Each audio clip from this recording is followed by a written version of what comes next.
représailles. Alors j'espère que vous allez m'entendre.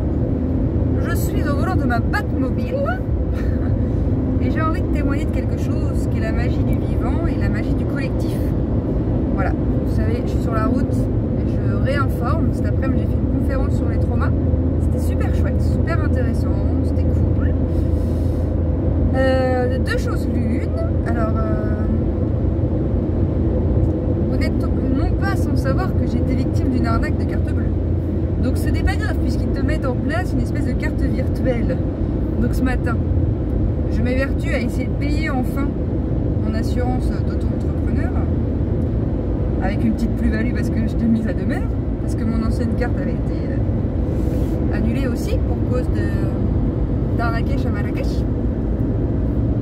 Et donc, je rentre mes coordonnées bancaires de ma carte virtuelle déjà que je galère à activer. Donc, j'appelle le Crédit Agricole je ne sais pas combien de fois qui m'explique désinstalle ton application, réinstalle, éteins ton téléphone, change de chaussettes, va faire le tour de ta maison, prie, et ça va bien se passer.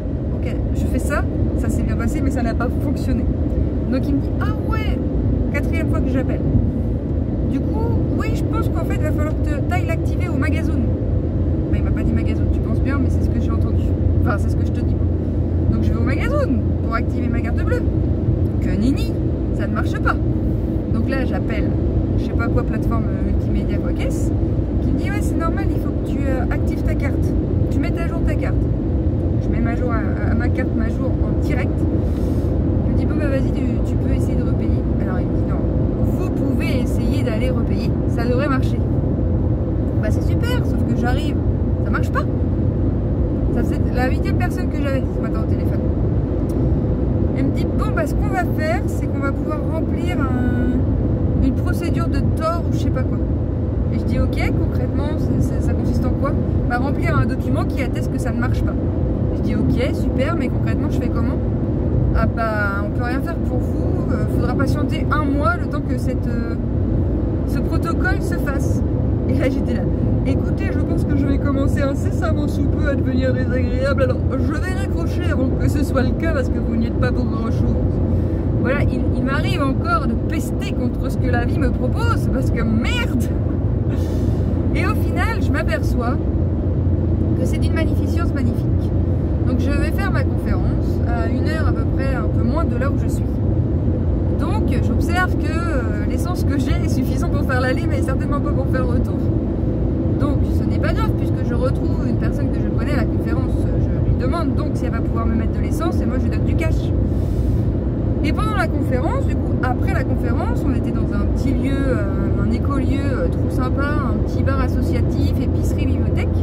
Et là je discute avec cher et tendre barman qui me donne son numéro de téléphone, son adresse et qui me dit voilà, t'as une adresse pour te poser si jamais t'as envie de proposer des choses, que je sois là ou pas, t'inquiète, fais comme chez toi, l'idée c'est de t'offrir si t'as envie de prendre une douche, si t'as envie de te poser plusieurs jours, si tout ça. Je la connais pas, hein. Je la connais, hop, on a juste conversé 10 minutes. Et en fait je me dis, je ne cesse de vous dire que tout est énergie à la base. Mais je suis dans une telle énergie d'ouverture. Je vois rien, j'ai un faux jour dans la ganache, j'espère que tu vas me voir. D'ailleurs, t'as pas besoin de me voir, j'espère juste que tu vas m'entendre. Et bah du coup, me v'là-t-il pas avec un plan dans le Pays Basque. Je me dis, écoute, peut-être que ma trajectoire m'enverra par là, merci. Mais ça me paraît tellement normal en fait que j'en fais pas de cas. Mais je te témoigne de ça pour te montrer qu'en fait, c'est d'une simplicité déconcertante la vie quand tu te rends disponible. Bref, avec la personne que je connais, nous allons à la station essence. Il s'avère qu'il y a une rupture de stock en samplon 95. Bon bah, on met pas de samplon. On va se baigner dans une crique amazing. La paupiette prend son premier bain. Paupiette qui est pas du tout fan de l'eau. Moi je pense qu'il fait un peu trop chaud, du coup elle s'est dit allez, j'y vais. Donc magnifique, magnifique. Et puis, attends, c'est limité à 90, faudrait pas pousser. Puis qu'en plus de ça, je me prenne une prune. Donc on va ralentir. Tu vas ralentir, avion. C'est dans un film, Ma vie en l'air, si jamais tu l'as pas vu. Il est vraiment chouette. Il est rigolo, léger. C'est sympathique. Et en fait, ben, du coup, on se baigne, trop cool. Et puis, bah, je rentre. Et puis, je me dis, oula, je suis sur la réserve. Oula, il me reste 60 bornes à faire. Oula, je sais pas quelle capacité cette réserve a. Donc, je me dis, bon, bah, il va falloir que je mette de l'essence. Donc je m'arrête, je traverse un rond-point, enfin non, je passe un rond-point, puis je vois il y a une station, enfin il y a ce qui semble être une zone commerciale sur la gauche. Et je continue, puis là je sens qu'il il aurait fallu que je m'arrête. Je me dis bon bah je fais demi-tour et j'y vais. Sauf qu'évidemment je tombe sur une borne où tu peux filer de l'espèce et il te file un ticket qui n'est plus en fonction puisque elle a été détériorée et du coup ils ont arrêté ce système là. Donc je me dis bon bah écoute c'est pas grave, on va demander aux gens. Donc j'explique à une femme en premier que ben je n'ai plus de carte parce que j'ai dû faire opposition mardi, que j'ai une carte virtuelle mais qui ne fonctionne pas. Et du coup j'ai du liquide, mais ce qui serait possible pour elle de me filer de filer de l'essence avec sa carte et que je lui file du liquide. Elle me dit bah ça m'arrange pas. Je dis ok bah je comprends. Je dis ça vous arrange pas parce que vous avez peur que ce soit une arnaque ou... Elle me dit non, ouais non mais j'aime pas avoir du liquide sur moi, je paye tout avec ma carte. Je lui dis bah soit. Me voilà dans la panade, c'est pas grave. Donc elle s'en va. Et après, il y a un couple qui arrive, de petites jeunes là. Donc pareil, je leur explique. Et la nana me dit, bah oui, non, mais il n'y a pas de sous-seuil. Donc elle m'a filé, elle a mis sa carte pour que je mette de l'essence. Pourquoi je te témoigne de ça? Parce que je vois bien que les institutions étatiques pour lesquelles tu payes des services, la vérité là, j'ai pas de carte bancaire, admettons que j'ai pas de cash, que je connais personne, que j'aime pas les gens, que j'ai pas confiance, et que j'ai pas de carte virtuelle, mais man, je fais comment en fait? Je fais comment? Ils étaient démunis les gars, démunis. Maintenant, bah, je sais pas quoi vous dire, bah oui, bah je comprends. Ouais, non, je crois que tu comprends pas Jean-Michel. Et ça, c'est une institution étatique qui est censée, soi-disant, te soutenir, te porter, trouver des solutions, puis en plus qui te fonctionne bien assez quand même pour qu'en cas de problème, tu espères qu'il te trouve une solution. Bon, ben, il semblerait que les solutions ne viennent pas des institutions étatiques, sinon plutôt sur le plan horizontal de tes chers frères et sœurs, les humains. Et c'est là que je m'aperçois que moi, dernièrement, là, les derniers jours, j'ai été traversée par des peurs que je ne savais pas porter. La peur de l'autre, la peur de me faire agresser. J'étais là, man, ça sort d'où ça? Je me suis jamais fait agresser. J'ai jamais eu de problème particulier avec l'autre. Alors, j'ai vécu des expériences où effectivement... je te dis en même temps que je me suis pas fait agresser, mais sans agression physique, j'ai quand même eu une personne qui avait un flingue à 3 cm de moi puis qui me disait viens par là sinon donc j'ai quand même été expérimenter certaines configurations, mais je veux dire dans l'instant je me sentais pas agressée, je me sentais pas en sécurité non plus, mais j'ai pas été agressée physiquement. Et en fait c'est ouf. Attends, on va tourner. Peut-être que tu vas tomber. Parce qu'on tourne sévère là, on tourne à 360. Attends, je vais essayer de te tenir mon ami. Je vais essayer de te tenir. Je serai ce gars qui fait gaffe aux autres. Et j'en profite et profitez-en parce que je peux faire une vidéo en roulant parce qu'avec la Twingo qu'on m'a prêtée, on n'entend pas, le moteur est dans le coffre. Alors qu'avec le camion, laisse tomber la neige, on dirait un avion qui décolle, t'entendrais rien. Mais tout ça pour dire qu'en fait, j'ai réalisé que tout ce que la vie me propose, expérimenter actuellement, c'est de venir réinformer au niveau de ces peurs qui me traversent. Ah bah oui, parce que je le dis souvent quand même, mais je vais le répéter parce qu'on ne sait jamais, puis parce que l'apprentissage s'opère dans la répétition. Nous sommes un conglomérat de mémoire. Donc je sais que sur le terreau énergétique de l'humanité, il y a énormément de peur, d'agression, de cet autre qui peut être dangereux. Parce qu'il y a énormément d'histoires qui crédibilisent et qui se sont passées où cet autre a été dangereux. Mais moi je n'ai pas vécu directement ce genre de configuration. Pour autant, j'ai vu, j'ai senti mon corps se sentir en insécurité et se raconter plein de films. Oh, je vais me faire agresser, madame, madata. Et j'étais là, mais mince, ça sort d'où ça dans ma ganache là? Et en fait, j'ai capté que ce qui était demandé, c'était de réinformer ces mémoires collectives et puis de me faire traverser, de respirer dedans, non pas pour rationaliser avec ma tête, hein, mais pour éprouver avec mon corps ces miasmes qui créent davantage de séparation et de réunifier à travers ma conscience, ma présence, ma respiration, corporellement parlant, pas dans ma rationalisation, puisque mon corps s'est mis en alerte, ça servait à rien de le rationaliser, il y a quelque chose dans mon support énergétique qui a justifié et qui a permis à cette alerte d'être. Donc dans mon encodage énergétique, je dois avoir des mémoires de séparation avec l'autre.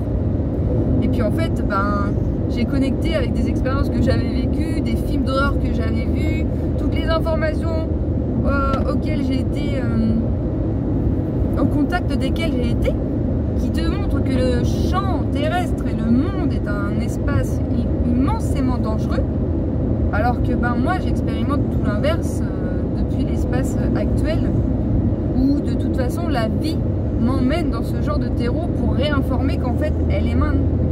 C'est pas dangereux le monde. Non, mais ça reste des formes pensées. C'est tombé. C'est renversant ce que j'ai dit. Donc à un moment donné, il faut prendre la responsabilité de ce qui est là dans ton dedans et puis de respirer dedans. C'est ce qui est là. C'est pas que c'est pas vrai, c'est pas que c'est vrai, c'est ce qui existe dans ton support énergétique et qui a juste besoin de ton souffle pour se transformer.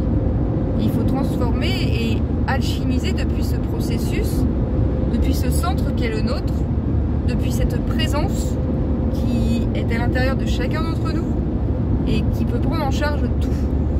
Donc là, voilà, bilan de la journée, petite baignade, petite conférence, petit cacao, petit numéro dans le Pays Basque pour aller me poser si j'ai envie, des magnifiques personnes avec qui cheminer, des transmissions d'informations qui ont permis à des personnes de comprendre certaines choses et de ne plus culpabiliser. Et ça, c'est pour moi, c'est le plus précieux, d'offrir aux personnes des informations qui existent depuis la nuit des temps. Je ne suis qu'un canal parmi tant d'autres, mais qui permettent aux personnes de se dire « ouais, j'étais pas au fait avec ça » et de voir les choses différemment, parce que l'idée, c'est de percevoir différemment. Et puis je crois qu'à travers les partages que je fais ici, je vous montre que j'incarne pleinement ce que je vous partage. Il n'est pas question ici de conceptualiser certaines choses et d'en rester à la sphère mentale. Il est question de se servir de ces connaissances pour s'orienter dans le monde plus justement. Et là, je vois bien. J'avais eu l'aspiration il y a 2 ans de partir l'été sur la route sans le sou et sans véhicule, à la rencontre de l'autre. Quoi de mieux que d'aller à la rencontre de l'autre pour réinformer dans mes cellules que l'autre n'est pas dangereux. Et là, j'hallucine d'observer que j'ai plus de carte, j'ai plus de véhicule, mais j'ai quand même un véhicule de prêt et tout ça. Donc il y a quand même certaines choses qui sont là, présentes, mais je suis là, mais ok, est-ce que c'est de nouveau l'appel du vide abyssal? Et en fait, je vois bien que j'ai encore des attachements à la forme. Bah ouais, tranquille, on va pas se mettre la rate au courbouillon. Hein. La vie, elle te propose les choses quand t'es prête. Hein. Donc ça sert à rien d'aller les chercher sous couvert égotique de vouloir expérimenter quelque chose qui n'est pas là. T'inquiète pas que la vie, elle va t'offrir ce dont tu as besoin. Quand t'en auras besoin et quand tu seras en capacité de recevoir ce dont tu as besoin. Ni avant, ni après. Donc voilà, je voulais juste te dire que le monde est aussi merveilleux. Et que ce principe dont je te parle, qui est la présence, les miracles, c'est dans le quotidien. Mais dans le quotidien, il faut t'assurer, encore une fois, je te le dis, de te rendre disponible, de faire de l'espace à l'intérieur de toi. C'est pas à l'extérieur ce principe divin, il est en toi, c'est juste, c'est comme si sur un puits d'où jaillissait la fontaine de jouvence et les informations dont tu as besoin pour t'orienter dans le monde, tu avais construit un bunker sur lequel tu avais construit un empire sur lequel tu avais construit un deuxième empire et que tu n'es pas connecté du tout à ce puits qui pourtant étanche toutes les soifs. Voilà mon ami, donc fais de l'espace. Si tu es pris dans la matière, c'est normal que ce soit compliqué. S'il y a trop d'informations à l'extérieur, ça atteste d'une saturation en interne. Donc comment tu fais concrètement? Dans ton quotidien, tu fais de l'espace. Tu respires, tu t'étires, tu te ressens, tu t'accueilles et tu t'offres un espace de retournement si tu as l'impression que c'est nécessaire. Tu restes pas seul avec tout ce qui est là pour toi si c'est inconfortable possible. Inconfortable excessivement et que tu ne trouves pas d'issue. Voilà, je crois que c'est à peu près tout, mon trésor. J'espère que tu vas m'entendre parce que c'est quand même beaucoup silencieux de ouf. À ma droite, mon allié, mon copilote, ma paupiette.